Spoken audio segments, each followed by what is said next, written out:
So have you ever wanted to make art? I sure have, and I am finally doing it. I am now 55 years old, and I can remember back, I'm guessing it was ninth grade, 10th grade, when I really first started getting interested in art, particularly painting.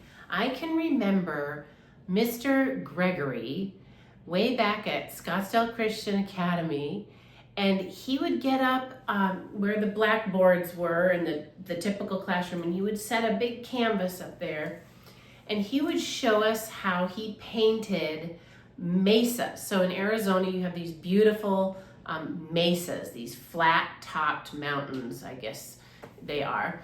And so I will never forget him showing us to paint with acrylics these beautiful mesas and kind of that reddish earth color tint to it.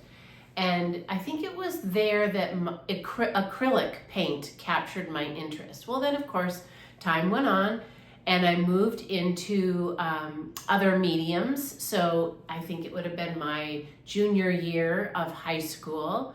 I ended up taking like 3 art classes that year, and of course, doing all different kinds of mediums. I think we used a lot of charcoal and made charcoal drawings, and we did paint. I don't really remember acrylics being that strong of a thing in that particular class that I have in my mind, but that kind of love for painting never really went away. So fast forward, went to college.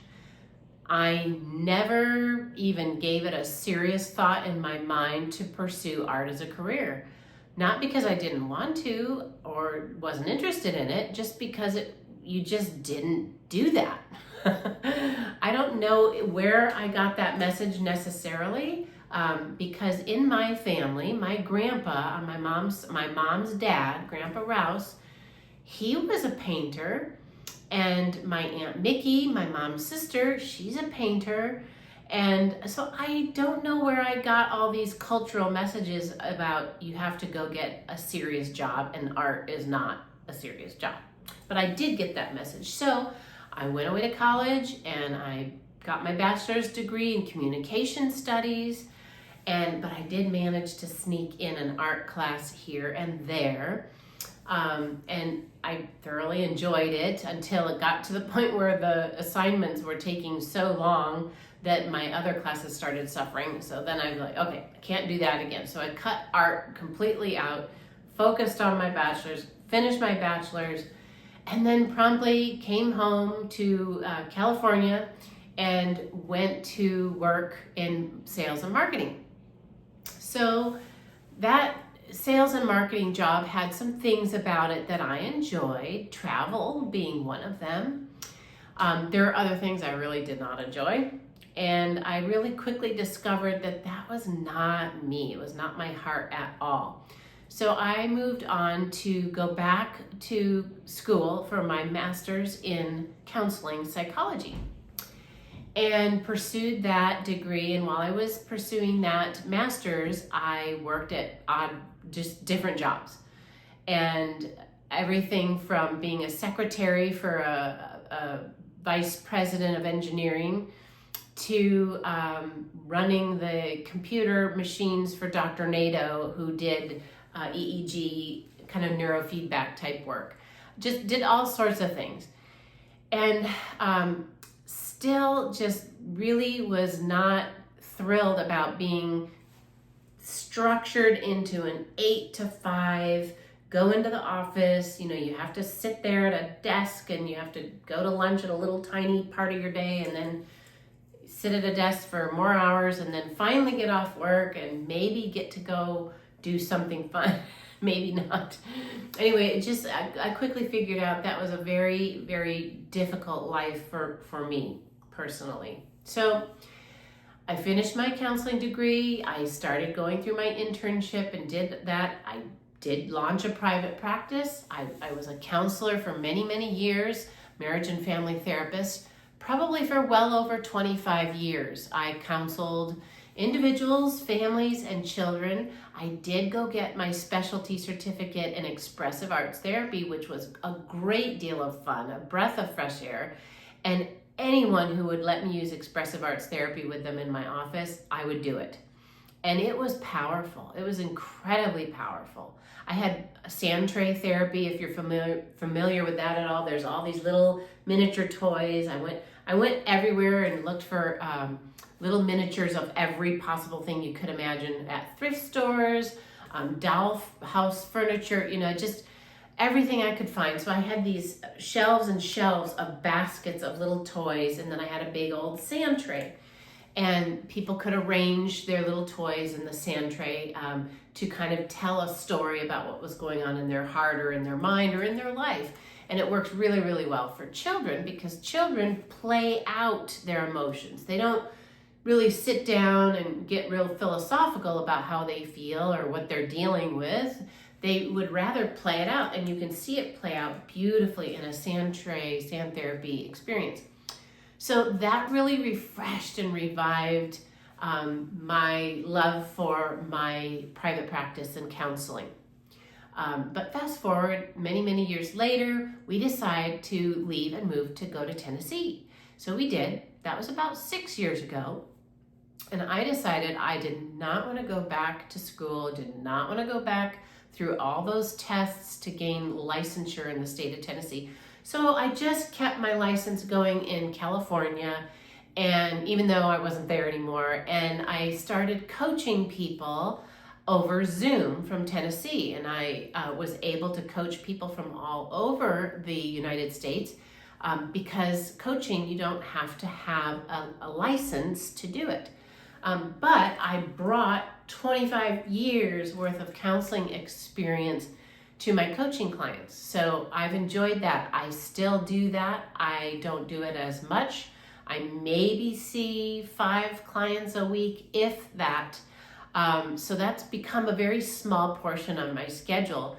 But the reason I'm here talking to you is because I finally gave myself permission to really plunge all into acrylic painting. I've tried other paints. I've tried watercolors. I've tried mixed media, but at the end of the day, I keep coming back to, for me, I really like painting with acrylics. I like what you can do with them. I like layering that. I like the textures that you can achieve. I like all sorts of things about them. And so I started off painting, step by step with people who taught step-by-step paintings. Because even though I was an expressive arts therapist, I was not taking on an art practice of my own all those many, many years. So I was pretty new at this. So I started off with step-by-step tutorials and trainings, and quickly realized that, I can't really do a painting of my own without a step-by-step. I became dependent on being told which paint colors to use, in what order to do the things, and I became really dependent on that. So I began an art journaling practice where I just started painting whatever my heart desired in my art journal, because I knew it was just for me and I didn't have to make it perfect and I could just make whatever I wanted. And so I've filled, goodness, I could show you, but they're not here. They're in my closet back there. I have stacks and stacks of art journals with paintings in them. And some of them I look back on, I'm like, that came out really good. And others obviously were just practice or little studies of something, not like a whole painting, like just a study of a leaf, for example, or study of a flower. And so as I art journaled, I became more and more comfortable with choosing my own colors, choosing the steps in which I lay down the paint. And I've kind of come into a groove where I have a bit of my own approach, a little bit of my own style starting to develop. And I'm sure that's going to continue to evolve and grow.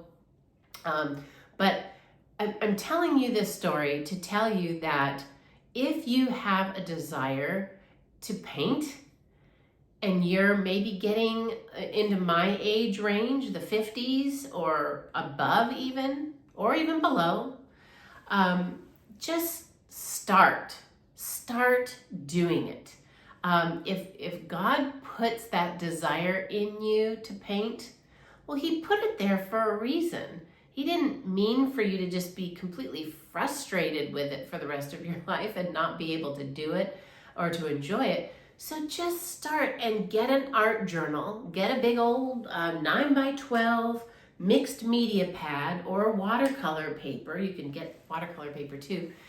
And just start painting whatever your heart's desire is. Now, if you do think that you want to get more serious and find your own style and find your own way, then by all means, get some paints that you're going to want to learn how to use long term.